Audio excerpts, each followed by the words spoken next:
please. So my name is Jesse Herndon, sommelier at Mission Hill Family Estate, speaking to you from the estate room on a beautiful day in the Okanagan.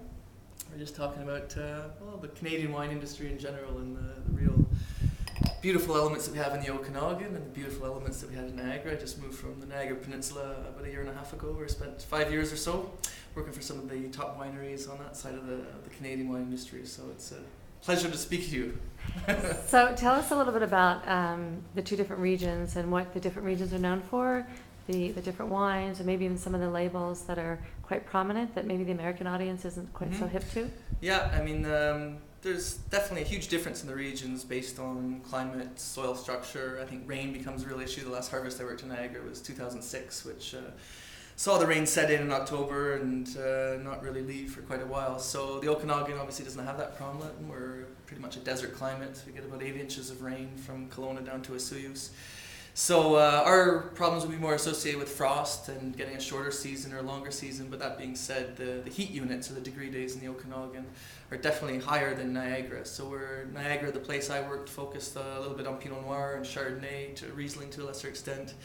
Or another place I worked called Stratus Vineyards, which is a wonderful, sustainably minded, premium oriented winery, which focused on really exotic blends.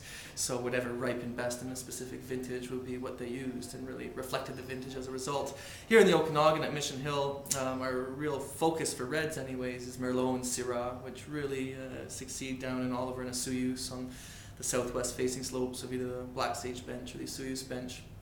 In Kelowna, West Bank, our focus is a lot more on Pinot Noir and Riesling, a little further north in the valley, and also just a real interesting mixed volcanic soil that really helps grapes that thrive on minerality such as Pinot and Riesling have a real complexity that we look for up here.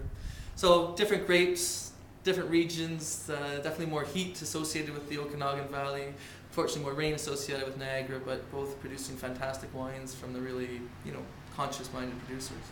So we can expect an exceptional tasting today. Absolutely. I always taste along with you, so I never make you drink anything that I wouldn't want to drink, or taste, I should say. But yeah, I've brought out some wines from previous vintages, 2003 Merlot, for example, which was the longest Indian summer we ever had, so great ripeness, could really let it hang for a long time. A little whiffed of smoke due to some forest fires that kind of permeated the valley in 2003 too. So a great kind of reflection of a part of the history of the Okanagan. Other wines will taste the Oculus, which is our flagship wine, Bordeaux blend. Varies in percentages again from year to year, but generally speaking Merlot and Cabernet dominated.